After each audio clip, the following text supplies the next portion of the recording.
invitar a que esto sea como lo que dé apertura a este segundo día.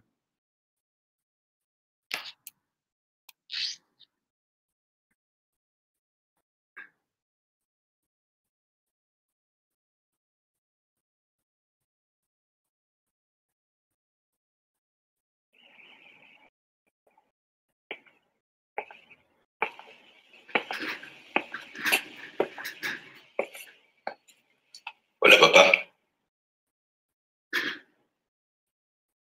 Sé que tú me enseñaste que los hombres no deben barrer.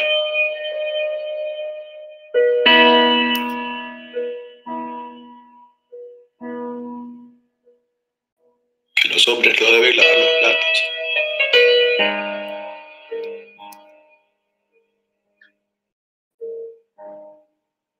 Que los hombres no deben lavar la ropa.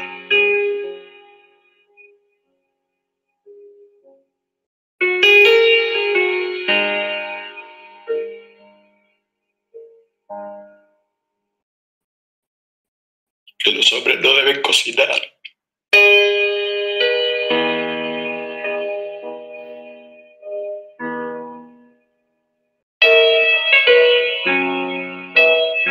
Que los hombres no deben limpiar.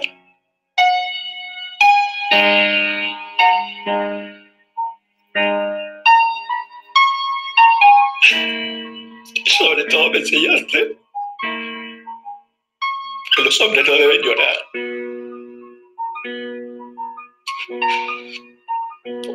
Feliz cumpleaños, viejito lindo. No quiero que nunca estés solo, Ina.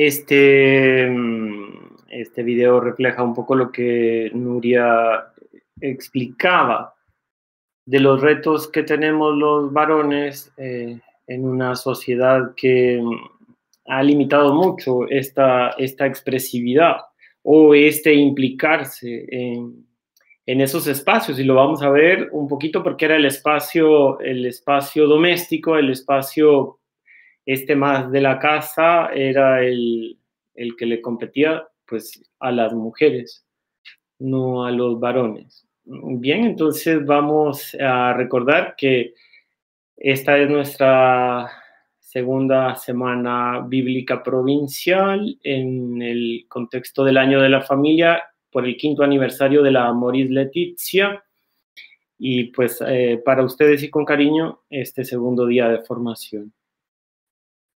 Vamos a hacer esta oración al Dios Padre y Madre de la vida. Nuria, tú que tienes acceso al micrófono, ¿me haces tú el favor de leer las estrofas? Sí, no hay problema. Dios Padre y Madre de la vida, energía vital que das existencia a todas las cosas, presencia amorosa que atraes e inquietas, renuévanos a tu imagen. Tú que lo iluminas todo, guía nuestro caminar tímido y a veces extraviado. Haz que estando en comunión contigo, valoremos lo sagrado de la vida y nos dispongamos a custodiarla. Acompaña nuestra búsqueda de comunión universal y aléjanos del camino violento e injusto. Que junto a otras personas, en armonía con todo lo creado, sanemos heridas y prodiguemos bondad. Infúndenos tu amor, que nos impulse a buscar la verdad, promover la paz y a trabajar por un mundo más humano, donde nos amemos como hermanos y hermanas. Amén. Amén. Gracias.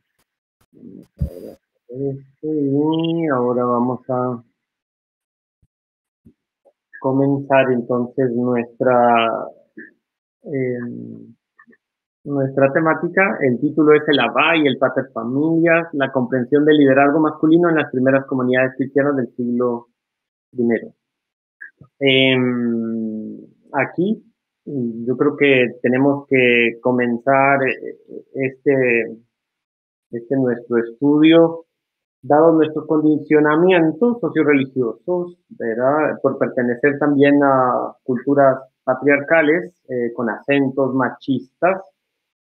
Tenemos que hacer lo que le pidió Dios a Moisés frente a la zarza: quítate las sandalias porque el terreno que pisas es sagrado, como toda vida es sagrada. Entonces, la invitación es a descalzarnos de preconceptos, de prejuicios.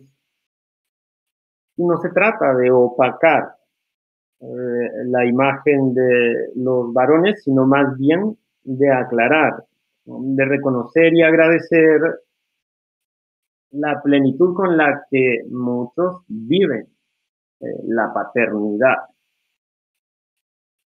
Evidenciar entonces esto que ya mostraba este cortometraje que vimos al inicio, la dificultad que hay para la expresión, porque estamos más invitados a reprimir que a la manifestación de sentimientos y emociones. Y esto pues pesa mucho en las vidas. Y en esto pues contribuyen pues todos los condicionamientos que digamos, pero son hombres y mujeres los que promovemos este tipo de sociedades y de relaciones, impidiendo la manifestación de la ternura, los afectos con madurez y sin complejos. Aquí vamos a recordar que estas palabras de un teólogo, Charles Journet: mientras más grandeza y dignidad tiene una persona, más comprende lo que es haber sido elegida para dar la vida, conservarla y acompañarla. Entonces, aquí decimos, papá y mamá son pilares fundamentales para el desarrollo de toda persona, para la comprensión de este misterio que llamamos vida. Las primeras palabras que balbuceamos normalmente y en principio, ¿por qué? Porque son las personas que están velando por nosotros, por nuestro cuidado y bienestar. En muchas familias, lamentablemente, se resiente la ausencia principalmente de los padres, de los papás, de los varones. Enfatizamos que su presencia es vital, no solo en la procreación, sino en todo el desarrollo de la vida de los hijos e hijas. Aquí el Papa Francisco reconoce, ¿verdad?, la importancia, y esto no lo pasé, esto fue lo que acabamos de decir, ¿verdad? Porque la tarea principal de papá y mamá son la de haber sido elegidos para dar la vida, conservarla y acompañarla. En todo el proceso, ya lo decíamos. Y aquí el Papa Francisco lo que recuerda en este numeral de la Amoris Laetitia, ¿verdad? Es que el papá tiene que estar cercano a la esposa, tiene que estar cercano a los hijos. Y está diciendo el papá presente siempre, no solo a veces. Y la mayor parte disimulado, callado, así como no presente. Aquí viene entonces a nuestra mente también lo que queremos abordar este día es sobre la imagen de Dios. que pues el pensarlo y de algún modo sentirlo como padre para nosotros no es difícil, porque es lo que nos han también de algún modo transmitido desde siempre, ¿verdad? Y es la manera en la que nosotros lo buscamos o lo invocamos. Eso sí, es más frecuente que se le busque como el padre amoroso, paciente, tierno, providente. Contrasta con la imagen que nos ha introyectado el patriarcalismo y los ambientes machistas, donde tenemos a un Dios autoritario, a un Dios al que debemos temer, y ¿verdad? Un Dios que está incluso distante. En Dios terminamos proyectando la imagen del Padre ideal. Eso es lo que pasa las más de las veces. Y aquí con un poquito de humor, ¿verdad? Lo que ponemos, lo malo dice Mafalda, es que todos quieren ser el papá o el padre, ¿verdad? Porque es el que manda, el que tiene autoridad y el que de algún modo es el que dice lo que se tiene que hacer. Bueno, entonces, como dije, para nosotros no es extraño el que a Dios le busquemos y le invoquemos como Padre, porque es lo más fácil. Hay una cita de un filósofo historiador que dice que las costumbres de nosotros a menudo son expresión de las creencias acerca de los dioses. Entonces, esta relación que hacemos con el Padre o Dios Padre, ¿verdad? Este vínculo, esta relación está estrechamente ligada a aquello que nosotros queremos lograr también en la sociedad y lo vamos a ir viendo. Y aquí entonces viene esta interrogante, ¿por qué la imagen del ser trascendente la proyectamos en un varón? O sea, ¿cuál es la razón, el motivo, verdad? Esta imagen de Dios como Padre que incluso pues está en los relatos bíblicos y como dije en nuestros imaginarios y experiencias de fe. Si nos vamos allá al contexto bíblico, la imagen de Dios como Padre. Bueno, primero nos vamos a los nombres. Es el Dios de la Biblia, es el Dios de los dioses, ¿verdad? Al que llamamos Elohim, Adonai, Yahvé. Y que descubrimos realmente como un ser trascendente, pues lo vemos en la historia bíblica como también buscando la cercanía con su creación y además espera ser correspondido por su obra creadora.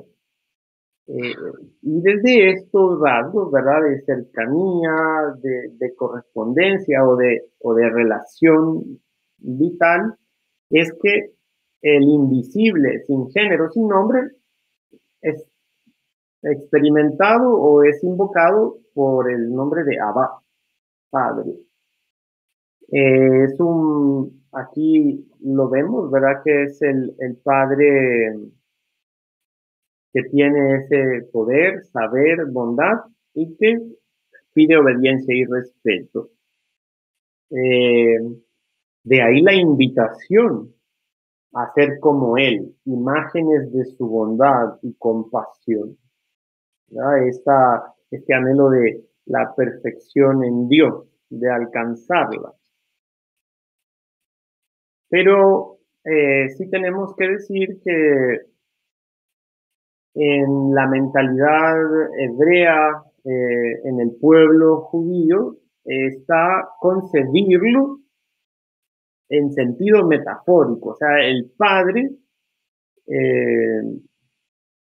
pues incluso llamarle Padre para esa mentalidad era un atrevimiento, era una presunción, y por eso se dice en sentido metafórico. Es más fácil que incluso se le vea como el Dios creador, el Dios liberador, el Dios que salva al pueblo, pero el Padre en sí es solo en sentido metafórico. No consideran encuadrarle en categorías humanas porque es un atrevimiento. Dios es soberano y trascendente, ¿verdad? Entonces, en este sentido, bueno, solo para aclararles, ustedes van a ir viendo en la proyección repetidos textos bíblicos que son solo referencia a lo que vamos comentando. Entonces, que les sirvan como para iluminar un poquito o que les sirvan también de referencia. Pero entonces, este Padre, ¿verdad? Así comprendido, les digo que es en sentido metafórico y no real, al menos para esa mentalidad de entonces, del pueblo de la Biblia y también del pueblo judío en el siglo I. De ahí hay Dios en lo humano. Yo les decía que él buscaba esa cercanía, esa proximidad, esa manera de relacionarse. Pues desde esto, el soberano trascendente se encarna en un varón, ¿verdad? Esta concreción de un Dios encarnado en un varón no puede tener miradas reduccionistas, porque entonces tenemos que ver así en sentido amplio en su plan salvífico, sin la presencia de ese Dios maternal en María o en el vientre de María, ¿verdad? Jesús no hubiera existido, no hubiera hecho historia. Entonces, en esto también tenemos que decir, ¿verdad? Ninguno de los varones existiría sin el sagrado vientre de las madres. Aquí entonces hacemos solamente esa puntualización. Pero vemos la cuestión de los antropomorfismos, ¿verdad? Porque se atraviesan la manera que tenemos los seres humanos de nombrar algo y de ponerle esas características humanas, pues eso es lo que termina pasando con la relación o experiencia que se va teniendo de Dios. A Dios se le dibuja como Señor, como Maestro, Pastor, Viñador, siempre con imágenes masculinas. También tenemos que hacer este énfasis de una afiliación colectiva. Así como está el Dios en sentido metafórico, lo que ven es una presencia de un Dios que cuida, que acompaña, ¿verdad? Y que de algún modo defiende al pueblo, pero es una afiliación, es como Padre de todos. Jesús hará también esta vivencia o esta aclaración, mi Padre y su Padre. Esto solo como para que lo tengamos presente, y luego nos invita a llamar Padre de todos, ¿verdad? El Padre nuestro. Ahora, otra interrogante. De esto que hemos estado como percibiendo de Dios, ¿verdad? Aunque tiene estos rasgos masculinos, ¿de dónde nace la superioridad hacia, ¿verdad?, de los varones? Es en esta vinculación con Dios, es en este sentir que Dios les ha hecho más dignos o superiores. Esto lo tenemos que seguir nosotros asimilando para ver si es descubrir la raíz o el motivo por el que se da este tipo de inclinación a la superioridad. Y vamos a seguir avanzando con esto de la paternidad en el siglo I. Aquí el padre en la cultura mediterránea, desde esto que decimos de la superioridad que él se arroga para sí mismo, o que de algún modo hasta se puede pensar que si fue esto querido por Dios, ¿verdad? Es la autoridad suprema, es la figura más importante de la casa, aceptado por la sociedad judía, por la griega, la romana, y está respaldado por las leyes religiosas y civiles. O sea, esto es en el común, ¿verdad? No es una particularidad de un grupo, sino de la mayoría. Amparados en las leyes, los jefes de la casa, que serían los oicodespotes, ¿verdad? Tienen esto de ejercer autoridad sobre todos los miembros de la casa, gozan de los privilegios porque son los únicos ciudadanos. Entonces todos los miembros de la casa, si gozan de algún tipo de protección o amparo por parte de la ley, es gracias al jefe de la casa. Todo es gracias a él, ¿verdad? Entonces, incluso todos los miembros tienen que estar agradecidos por todo lo que consiguen de reconocimiento gracias al hombre de la casa.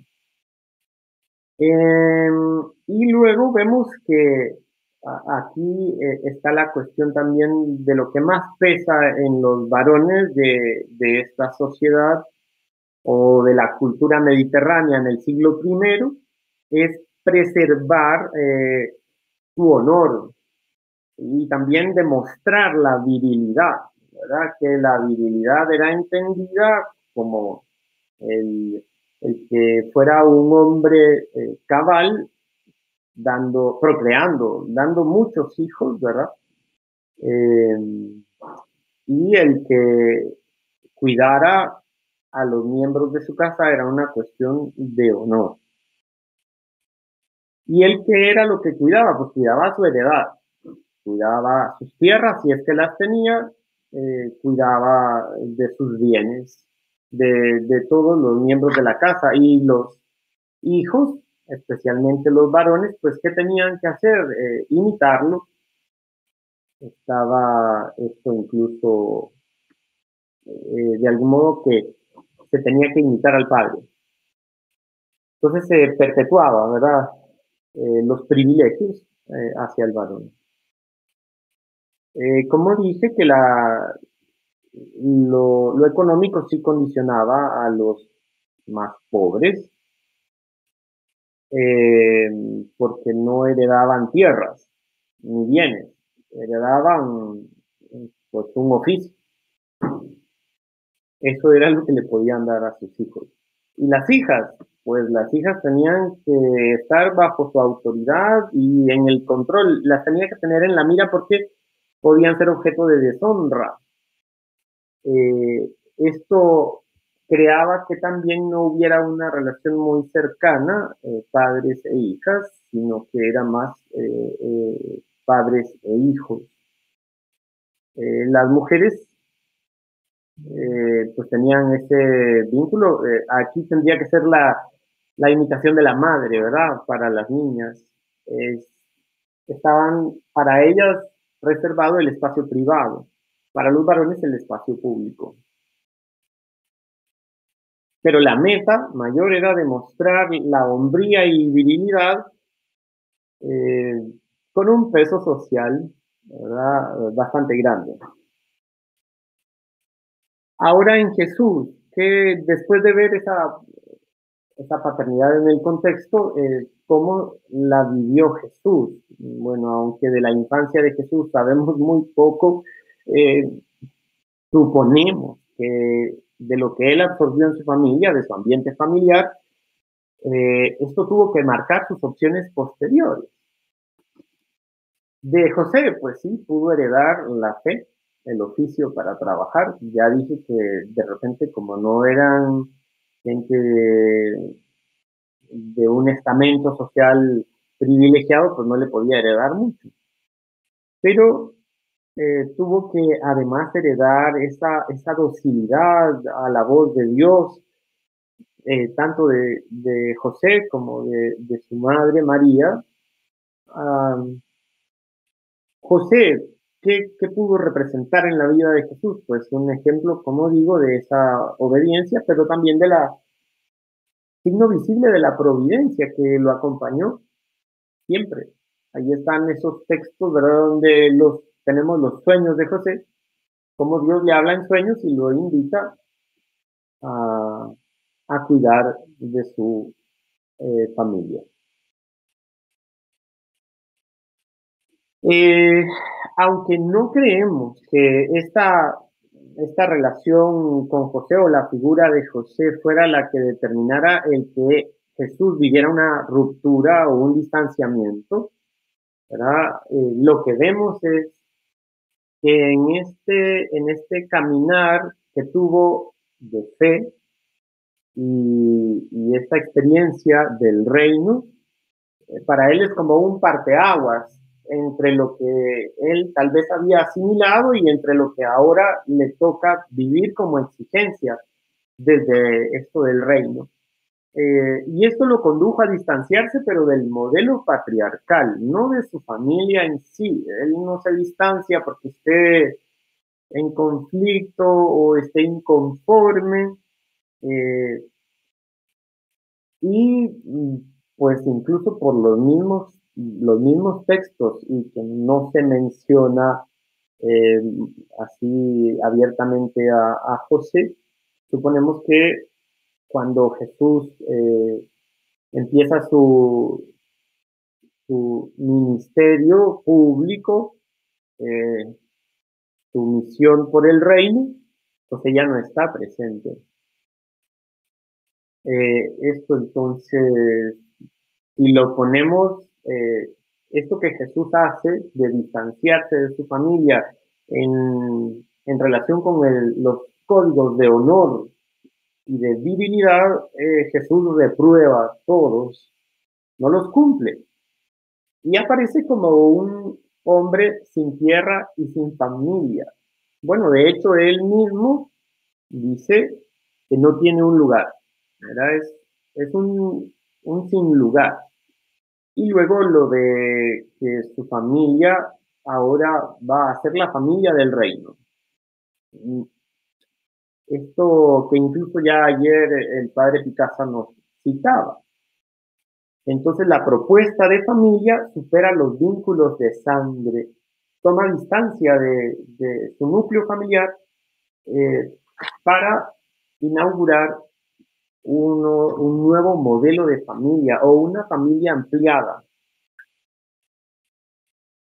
El motivo que tiene es mucho mayor, para solidarizarse con los últimos, con quienes eran infravalorados. Este modelo que va a inaugurar Jesús desde esa experiencia que ha vivido, ¿verdad? Es no conceder superioridad al varón, estableciendo relaciones de igualdad, que no haya abusos de poder. Los textos lo van a reflejar con claridad cuando él incluso invita a los suyos que no estén peleando, ¿verdad?, por los primeros puestos, que no ejerzan esa autoridad para dominar. Y luego la valoración de la mujer, que es tan importante, porque incluso cuando recibe este halago, ¿verdad?, de bendito el vientre que te llevó y los pechos que te criaron, él va a decir que es bendito quien escucha la palabra de Dios y la cumple, o sea, para decir que lo más valioso de su madre no solo fue la maternidad. Entonces es un modelo de familia donde se va dignificando y ubicando a todos en igualdad, en relaciones más de libertad. La paternidad de Dios para Jesús, ¿qué podemos decir a propósito de esto? Bueno, es un Dios no autoritario, es un Dios no legalista, ¿verdad? Es una imagen antipatriarcal lo que vamos a descubrir. Nos comunica a un Dios compasivo, protector, tierno, cercano. El Dios de Jesús, el Dios Abba de Jesús, al que llamará incluso Abí, que es todavía más próximo, porque es como que fuera mío, ¿verdad? El hacerlo todavía mucho más cercano. Y esto fue lo que generó esta como novedad. Ya les dije que era un Dios, un padre, perdón, en sentido metafórico, un padre que sí es padre de todos, pero el que dijera mi padre, ¿verdad? Ya les dije que él sonaba como un poco presuntuoso de quien lo dijera, pues Jesús sonaba así en su tiempo. Pero este Dios está al lado de los pequeños, de los últimos, de los vulnerables, ¿verdad? Este Padre de todos, pero especialmente de los pequeños. Esto lo va a ir él reflejando también, o lo van a ir reflejando los textos evangélicos en palabras de Jesús.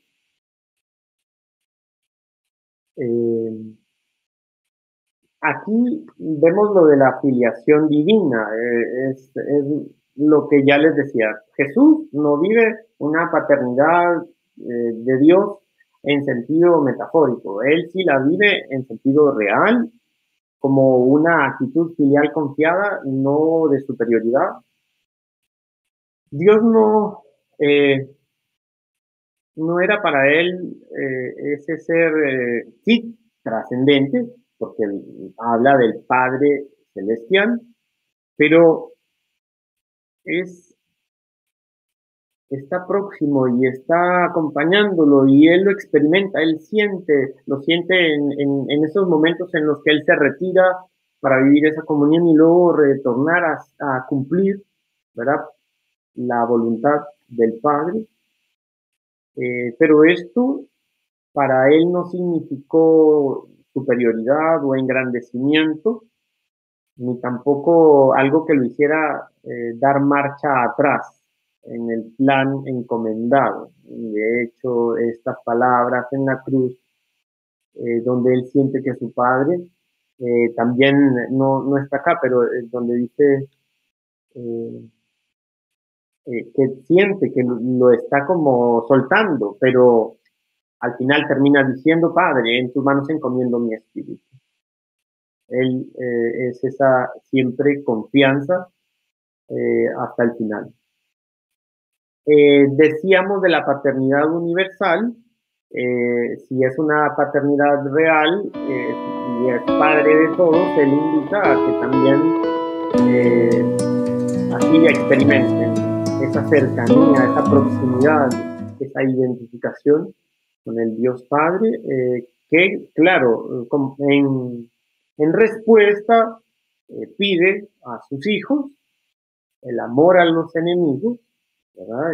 Pide el perdón,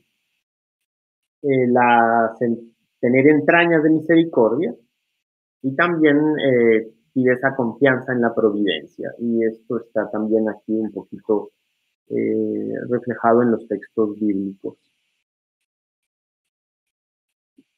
Tenemos acá esta imagen de la parábola del Padre Madre, misericordioso, misericordiosa, porque en este cuadro de Rembrandt está una mano de un varón y la mano de una mujer que abrazan al hijo pródigo, al hijo que vuelve a la casa. Y en en los estudios de interpretación bíblica se ha dicho, ¿verdad?, que es ese Dios más maternal, porque todos los gestos de salir corriendo tras el hijo, de abrazarle, de besarle, de ponerle un anillo, de estar con demasiada ternura, esto no era típico de un varón. Entonces, este Dios Padre y Madre revelado por Jesús va a ser el Dios de las primeras comunidades en los inicios. Esta comunidad discipular aprendió a conocer y a experimentar a ese Dios a través de Jesús, este Dios Padre Madre, aunque no aparece expresamente. Pero sí, el que está impulsando comunidades familiares de iguales en libertad, multiplicación de comunidades igualitarias como opción. Hacía a las personas dignificarse, pero también dignificar, ¿verdad? Relaciones dignificadoras, dignificantes. Esto era lo común. Este sello de identidad que les hará hijos en el hijo, hijas en el hijo, les motiva a dejar las leyes, las estructuras que les esclavizaban. De hecho, lo constatan estos textos de San Pablo, ¿verdad? Aquí, bajo la experiencia del Espíritu. Entonces, es que van viviendo esta experiencia de sentirse verdaderos hijos e hijas, no esclavos, no siervos. Como les dije, ahora lo primero va a ser la dignidad. Eso es lo que se tiene que defender. Pero sufren presiones, lamentablemente, ¿verdad? Y esto en pocos años, podemos decirlo, va a vivir un proceso como de involución, porque las presiones a lo interno, a lo externo, hacen que el orden hegemónico se imponga y aparecen estos códigos domésticos, la segunda generación de creyentes, estos códigos, ¿verdad? Lo que van a hacer es dar seguridad y estabilidad y se anteponen a las enseñanzas de Jesús. La vivencia del reino queda postergada. Lo que se busca ahorita es consolidar la eclesialidad y como ya les dije que esto daba seguridad y estabilidad, además era el común y era lo hegemónico, porque lo vivían los griegos, lo vivían los romanos, entonces lo tuvo que vivir también la comunidad judía. ¿Y por qué no lo iba a vivir el grupúsculo de cristianos que apenas iban naciendo? Pero aunque se multiplicaban, ¿verdad? Y iban creciendo, les daba mucho miedo el dejar esto tan en libertad. Y pues lo que hicieron fue aprisionar al espíritu. Aparece entonces en la sombra, en la penumbra, aquel imaginario colectivo de superioridad de los varones. Y sobre todo, ¿verdad? En estos oracionales que había de los judíos, que de verdad sorprende, ¿verdad? Que rezaban a Dios diciéndole que le daban gracias por no haberle hecho nacer ni gentil, ni esclavo, ni mujer. Esto creo que es un texto que lo hemos de algún modo citado, profundizado, pero como digo, estaba en el imaginario colectivo y eran provenientes del judaísmo, y aunque se abrieron a otros pueblos y a otras culturas, igual el machismo estaba, el patriarcado siempre estaba presente. Aquí vamos a ver lo de los abusos ya del patriarcalismo. La masculinidad de Dios no es algo entonces que deba sorprender, cuando lo que comprendemos es que se buscó justificar por todos los medios la dominación patriarcal. Los varones son los que tienen que tener el control, el dominio. El saber y el conocimiento estaba en manos de los varones. La mujer pues era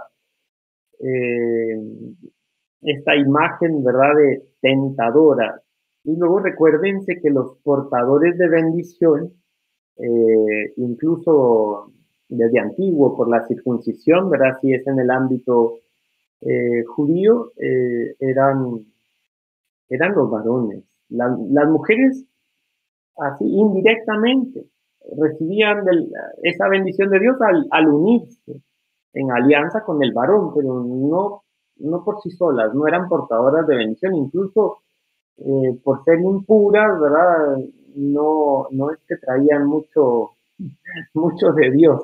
Y ya les dije que esto estaba ahí presente, ¿verdad? En aquel ambiente. Las leyes eran injustas, se daban todos los abusos de poder que ya incluso se citaban ayer en el ámbito de la casa, de cómo el hombre podía, hasta cuántas veces tengo que aguantar a mi mujer, decía Picasso, ¿verdad?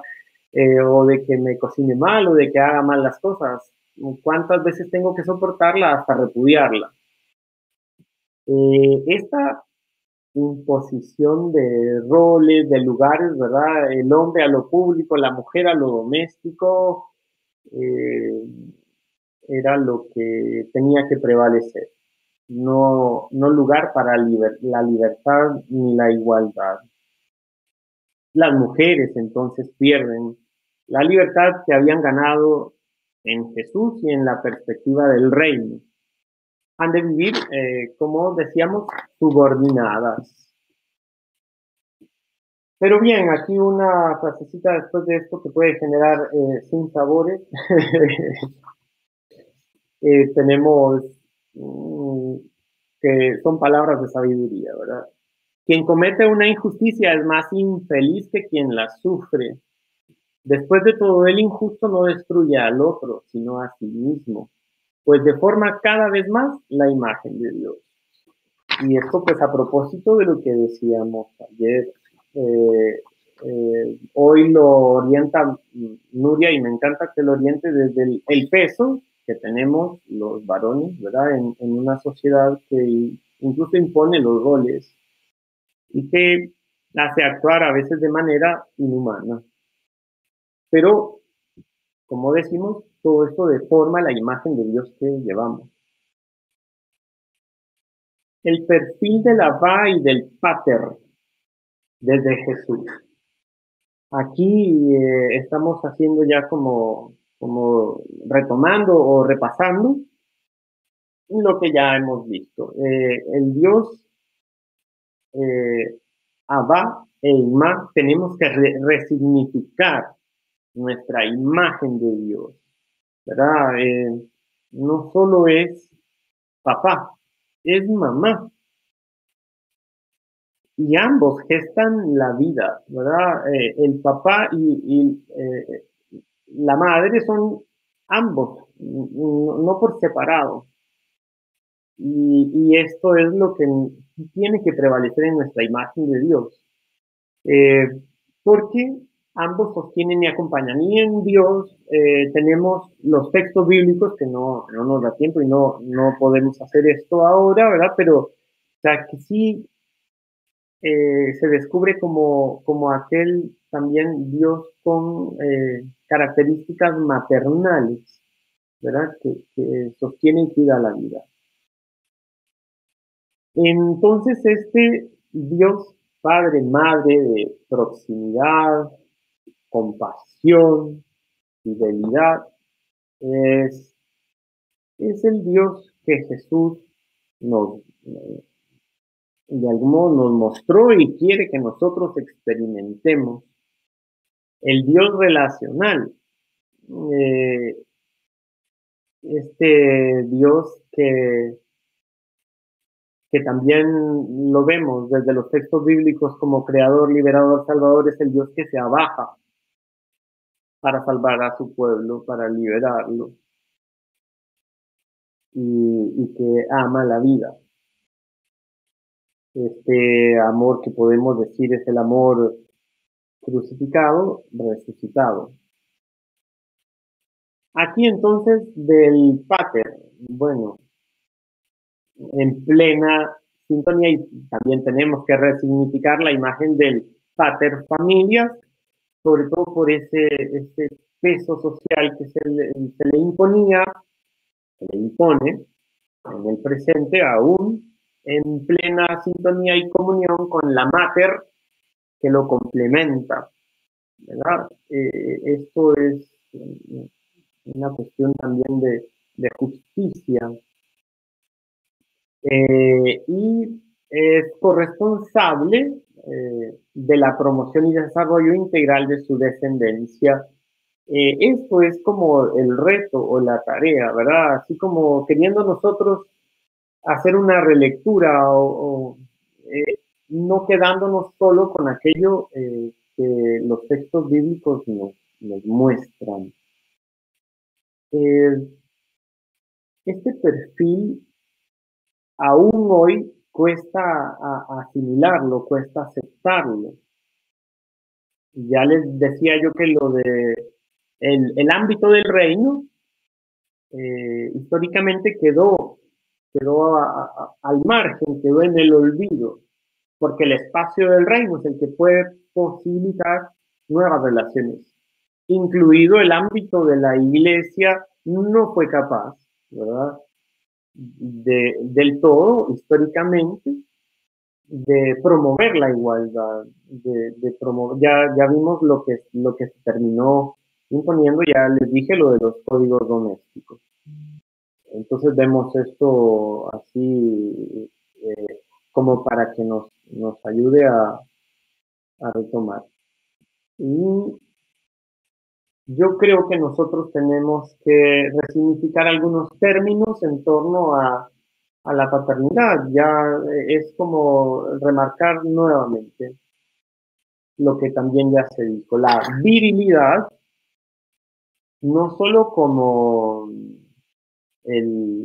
las virtudes del varón macho, ¿verdad? No, la virilidad viene de virtud y de posibilidad, ¿verdad? No es demostrar su poder, su autoridad o su fecundidad, su fertilidad, sino se trata de gestar y dignificar la vida. Aún no concibiendo, se puede gestar y dignificar vida nueva. O sea que no se necesita concebir para gestar y dignificar la vida.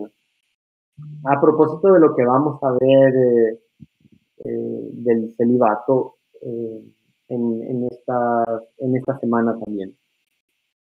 En las manifestaciones de Dios o modos de relacionarse, no lo podemos reducir solo a este ámbito masculino.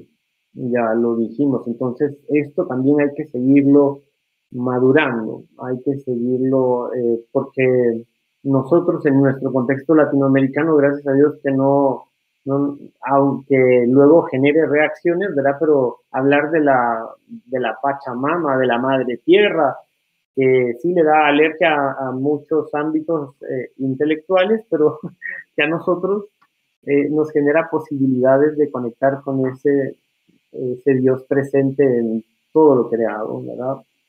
No solo en lo humano. Entonces ahí también como con posibilidades de ver a Dios manifestándose o haciéndose presente o buscando que nos encontremos con Él. Ya les dije lo del vaciamiento y el abajamiento. Para mí estas dos imágenes es desde la perspectiva de la creación, ¿verdad? Dios se vacía de sí para dejar todo lo que Él es en su obra creadora, y el abajamiento en la encarnación cuando se compromete con esta humanidad y con este mundo. Entonces, seguir invocándolo, seguir llamándolo Abba, Imá, Padre, Madre, sería uno de los retos incluso de nuestra espiritualidad cotidiana. Toda nuestra liturgia, todos nuestros textos de la liturgia romana están llenos de, ¿verdad?, del Todopoderoso y de ese Dios Padre, Señor. Pero nosotros podemos inculturarla, nuevamente resignificarla para que tenga otro sentido y nos relacionemos de otra manera. Una de las dificultades, y lo encontré, yo lo subrayé en un documento por acá, no sé si lo van a lograr ver, creo que sí, porque estoy proyectando la pantalla. Entonces, espérenme que se me pega esto aquí. Este párrafo que encontré aquí, que me parece también en relación con lo que vimos al inicio. Es lo que está ahí en negrita y en esto azulito. Jesús pudo abrazar a los niños porque él mismo había experimentado cercanía emocional y apertura afectiva de otro varón que jugó el papel de padre. Ya que algunos padres suelen mostrar afectos hacia sus niños varones solo en la temprana infancia, pero posteriormente la relación se va haciendo fría y distante con la llegada de la adolescencia y la madurez. La invitación a mantener un nivel de intimidad padre e hijo es una tarea de toda la vida, hasta que ambos sean adultos y puedan compartir un nivel de paridad y amistad masculina en el resto de sus vidas. Y como digo, esto es una de las cosas más difíciles de asimilar, de superar en nuestros contextos. El verdadero futuro de la humanidad se dibuja más allá del patriarcado y del matriarcado. Las visiones de futuro se traducen en promesas concretas: solidaridad humana, comunicación sin autoritarismo, compañerismo abierto. Esto del teólogo Jürgen Moltmann. Y bien, entonces fíjense que básicamente esto es lo que yo tengo para compartir con ustedes. Así que les agradezco este momento, este espacio que hemos podido generar, y ahora pues lo dejo para que podamos reaccionar. Pues muchas gracias por todas tus reflexiones. Yo creo que has ofrecido un buen recorrido, ¿no?, a través de la situación, el contexto cultural que vivió Jesús y las primeras comunidades, y después has ido desgranando de una forma muy clara pues toda la relación que tuvo Jesús con José, al menos lo poquito que se deja entrever en las Escrituras, y sobre todo la relación con Dios, ¿no?, que para Jesús fue algo que estructuró un poco su relación con todo el contexto, con todas las personas, y la que le generó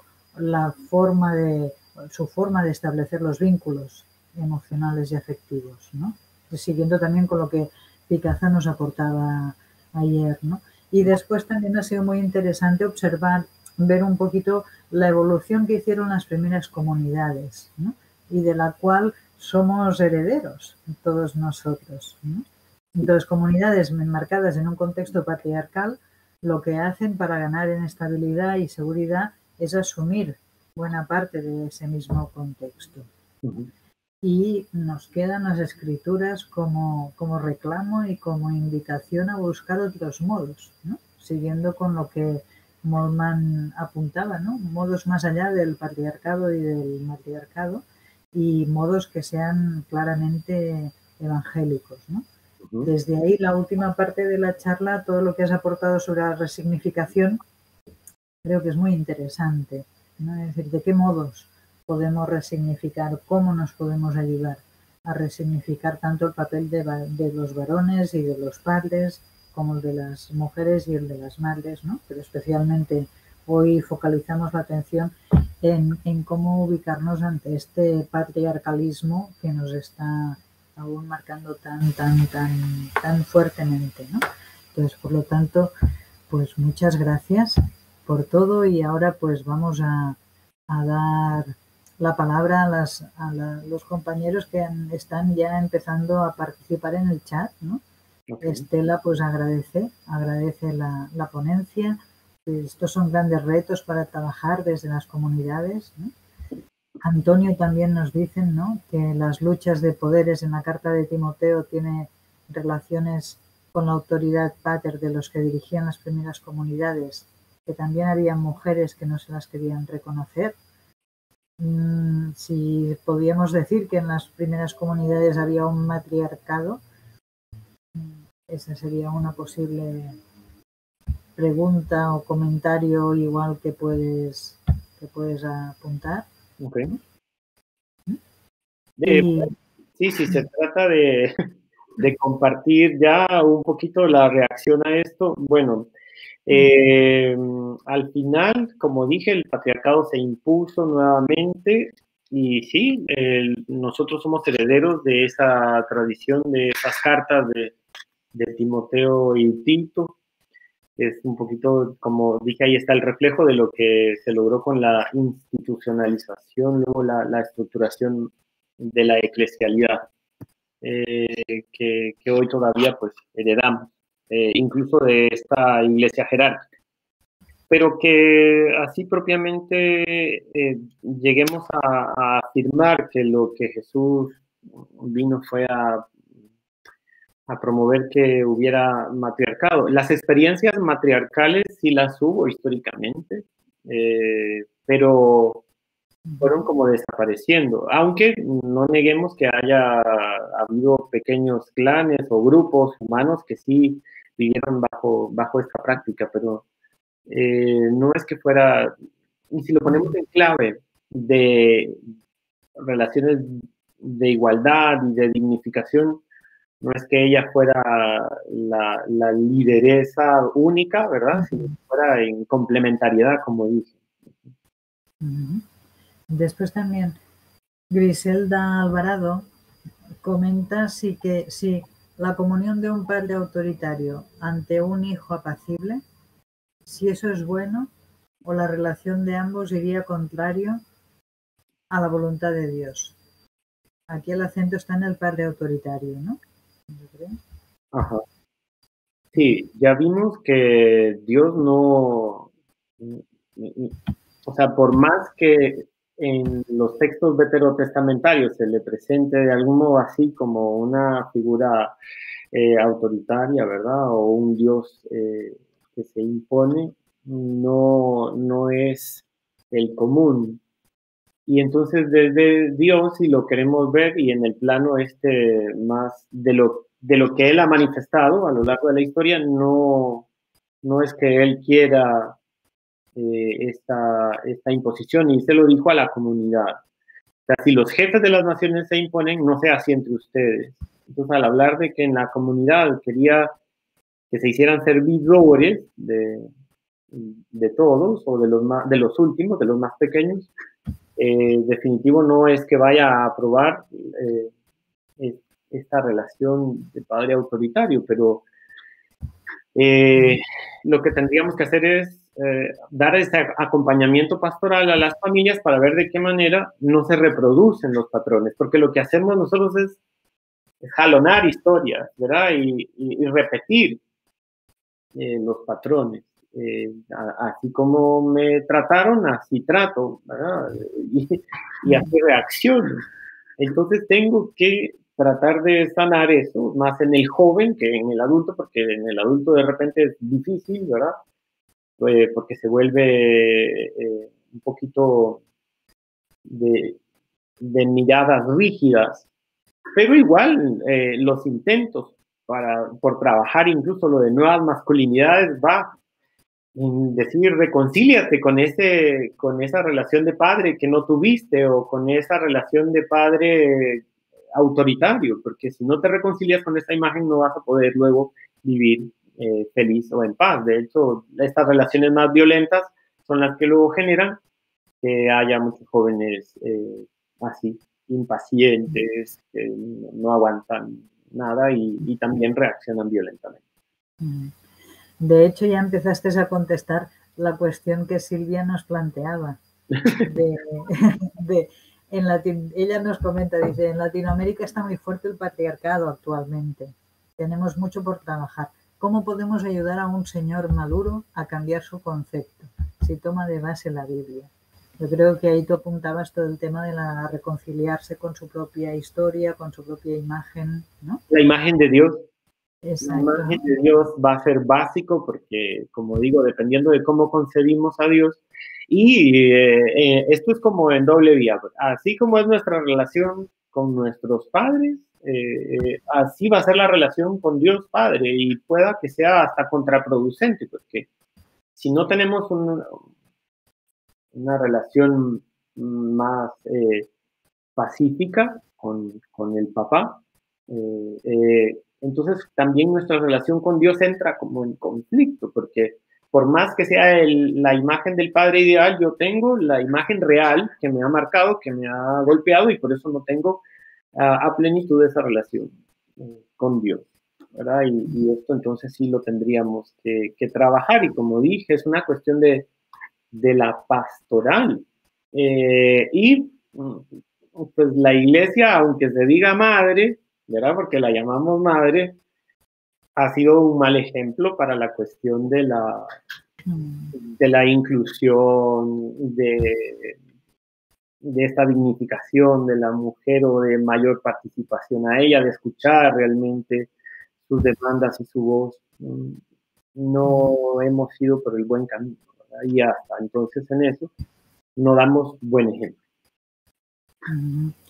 Pues de hecho, también podemos engarzar lo que comentas con la petición que hace Antonio, que dice que sí se pueden mencionar hechos concretos donde la Iglesia jerárquica le brinda apertura a la mujer en las instancias donde predomina la autoridad machista. Si hubiera alguna experiencia que tú conozcas o que tú recuerdes en el que las mujeres hayan ido ganando cancha, ¿no? Bueno, me gusta siempre citar porque fue lo que vi, pero igual lo vi con un poquito de dolor, pero digo, es un avance. En Honduras está el ministerio laical de los delegados de la palabra. Y tenemos que decir con propiedad de las delegadas de la palabra, porque hay mujeres animando comunidades y se la tienen que ver también. De hecho, es divertido porque cuando las mujeres que todavía ahorita tengo en mi cabeza son mujeres autoritarias, ¿verdad? Son mujeres lideresas y mujeres que tienen una voz fuerte, porque si no pareciera que no pueden estar al frente de la comunidad, y entonces tienen que ponerse también con una voz así, pero ahí existe esa experiencia donde la mujer gana el espacio, pero aún así dice, ay no padre, pero mire, mejor hable usted porque a usted sí le hacen caso. O es que a nosotras las mujeres de verdad cuesta que nos tomen en cuenta, como la mayoría son varones en este ministerio laical y las mujeres son pocas, entonces también ellas se sienten un poquito, ¿verdad? Que quisieran tener más protagonismo y más voz, pero para mí son mujeres de admirar. Y si cito a una, es delegada de la palabra, pero también es defensora ambientalista. Entonces,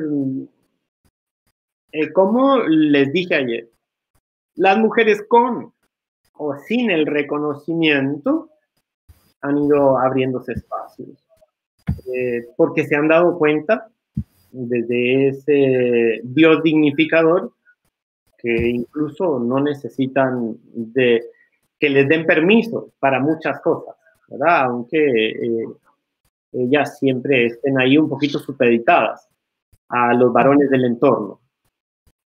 Pero ahí se va viendo eso.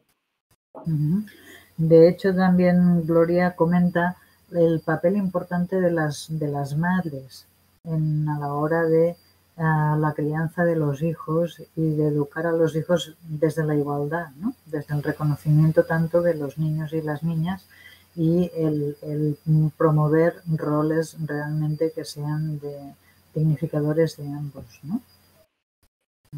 Sí, ahí es el papel de ustedes, mujeres bellas. Tienen que ayudarnos a los varones, tienen que ayudar a sus hijos a que no se sientan con privilegios ni superiores a sus hermanitas y tienen que darles las mismas oportunidades, ¿verdad? Recuérdense esta escena tan triste de las áreas rurales donde la niña pues no puede ir a estudiar porque se tiene que quedar ayudando a la mamá y cuidando a sus hermanitos menores. O bien esta escena que no se me olvida de una adolescente que no la dejan ir a estudiar y dice, no, prefiero que te quedes conmigo echando tortillas, le dice la mamá, porque te va a pasar lo de tu hermanita. La hermanita, cuando iba a la escuela y estaba en secundaria, en el camino abusaron de ella y la dejaron embarazada.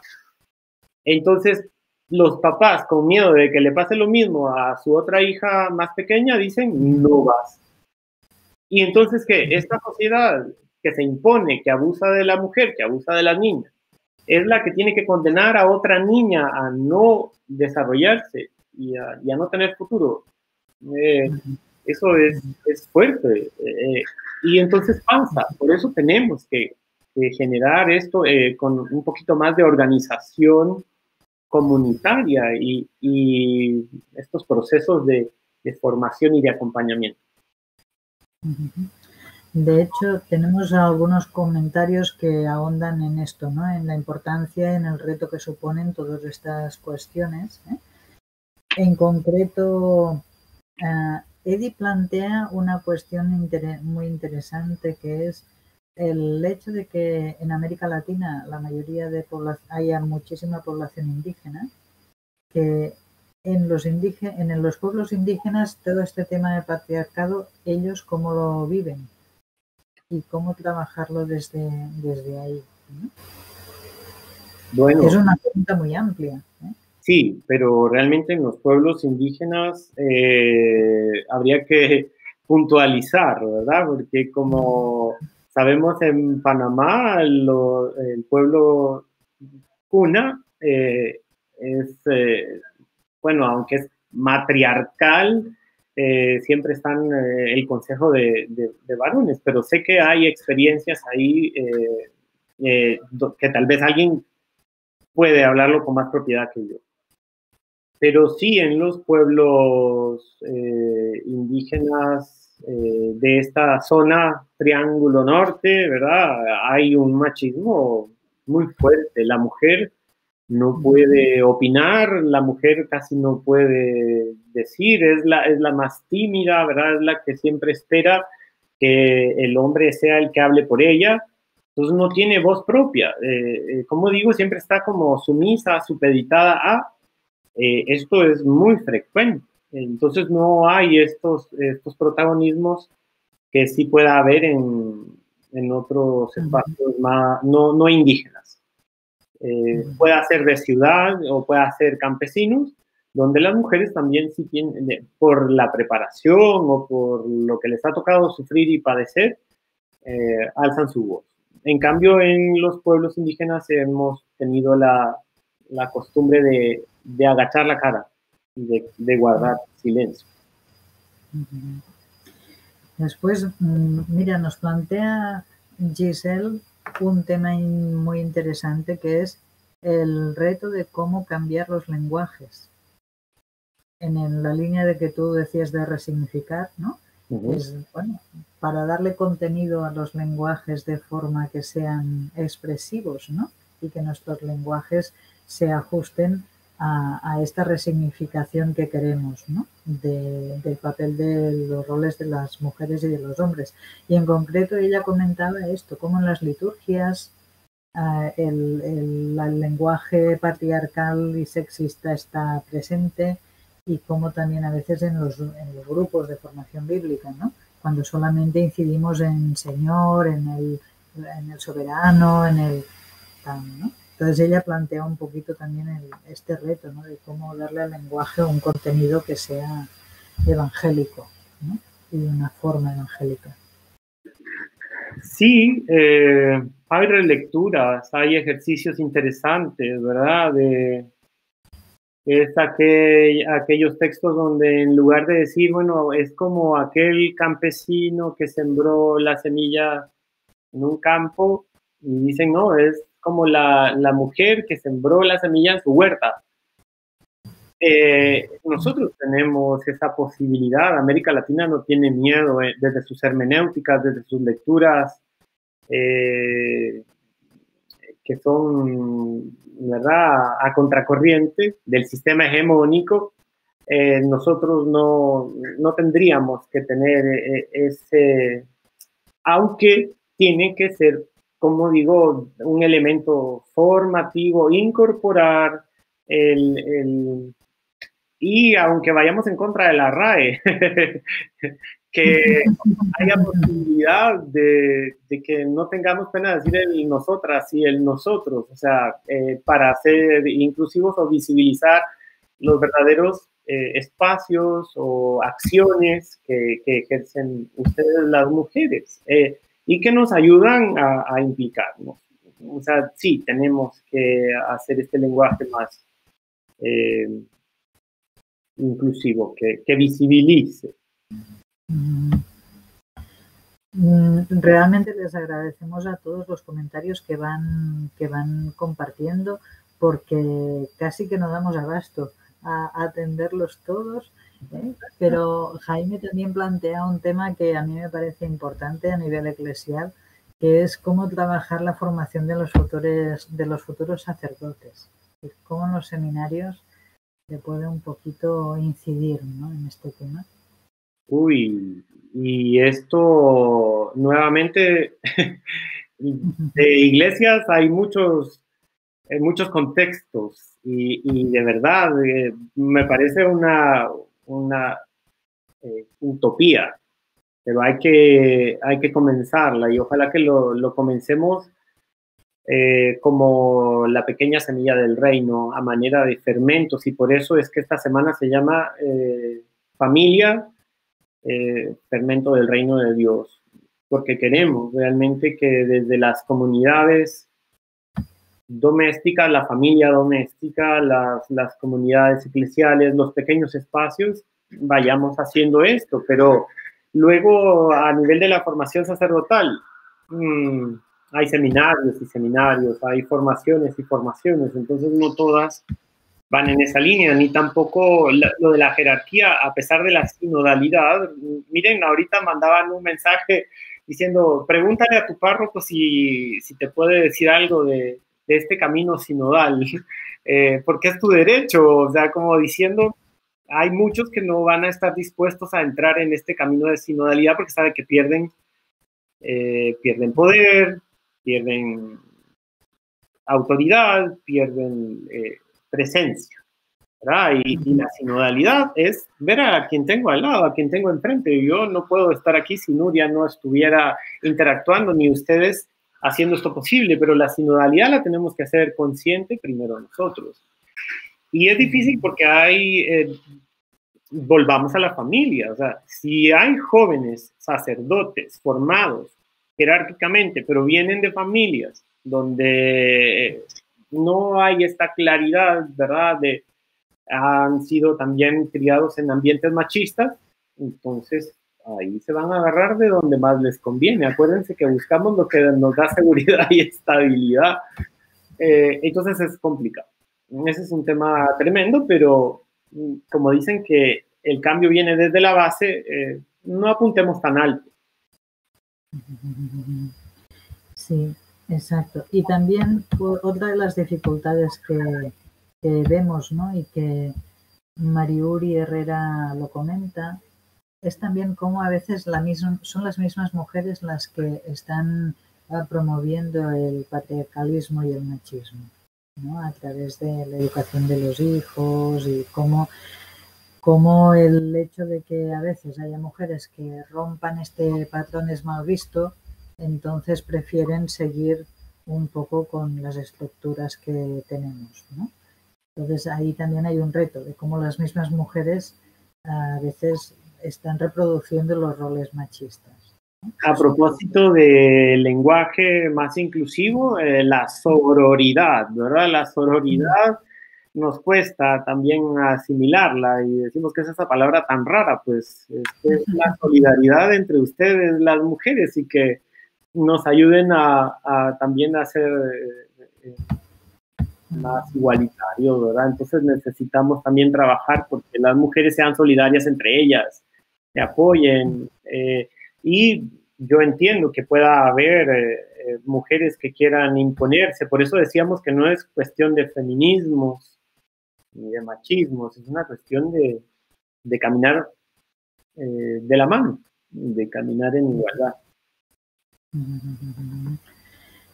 A ver, estoy acabando de repasar y veo que María Livia plantea una pregunta que yo creo que la has ido respondiendo, pero si puedes, si quieres complementar un poco, es ¿por qué la Iglesia que nace desde el seguimiento a Jesús y que quiere vivir el Evangelio desde el inicio, por qué es aún tan patriarcal?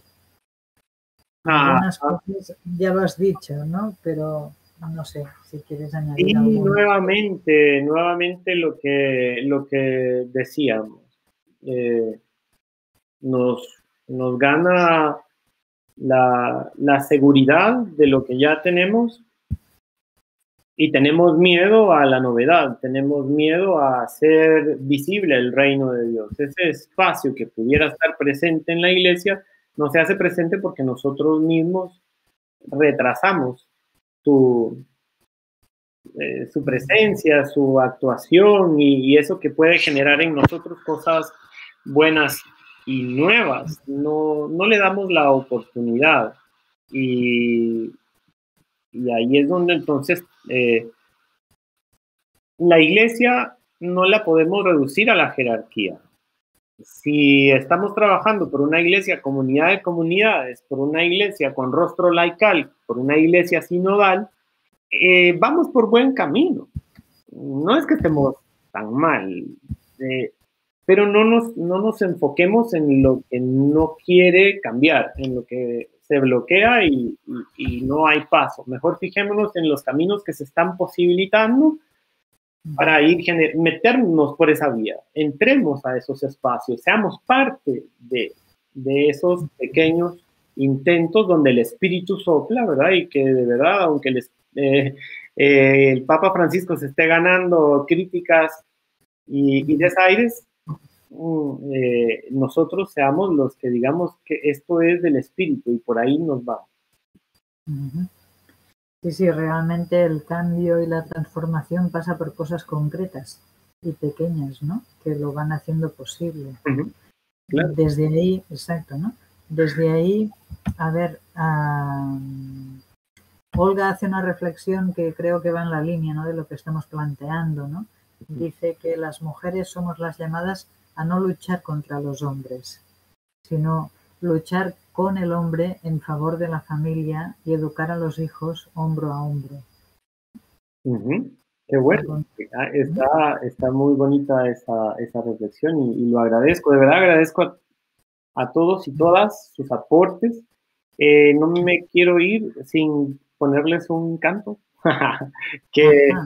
porque va a recoger un poco lo que hemos visto desde el principio hasta ahora, ¿verdad? Y que ojalá sea esto lo que también nos inspire a trabajar por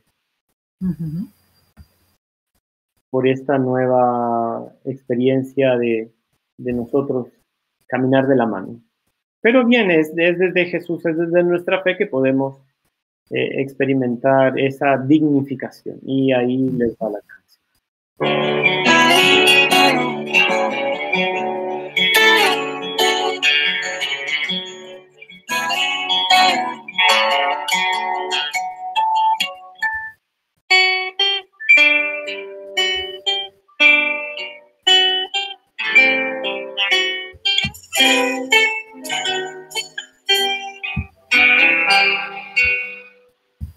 Volver a vos, volver a ser, volver a respirar, saberme sostenido por tu amor, volver a amar, volver a vos, volver a ser, volver a respirar, saberme sostenido por tu amor, volver a amar,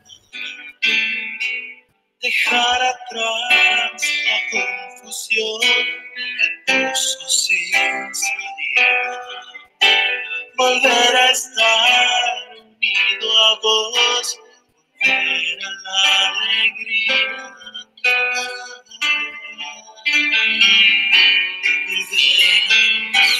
volver a ser, volver a respirar, saberme sostenido por tu amor,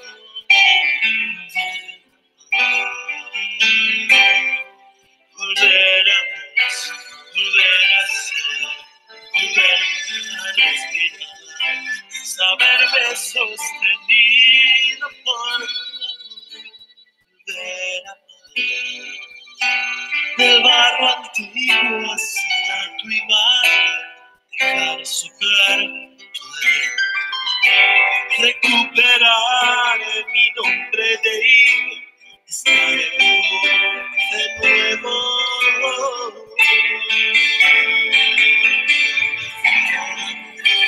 Volver a ser, volver a respirar, saberme sostenido por tu amor,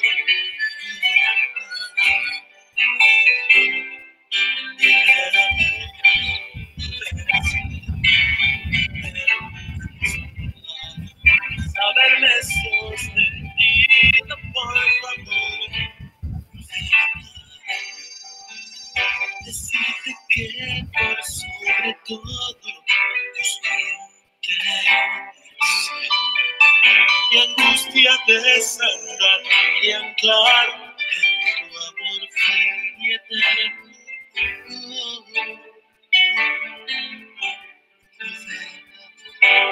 Volver a ser, volver a respirar, saberme sostenido por tu amor.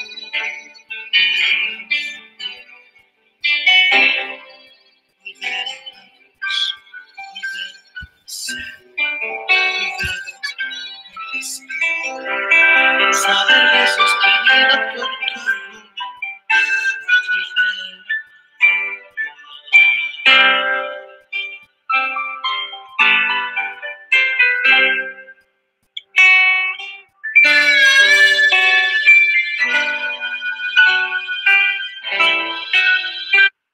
Bien.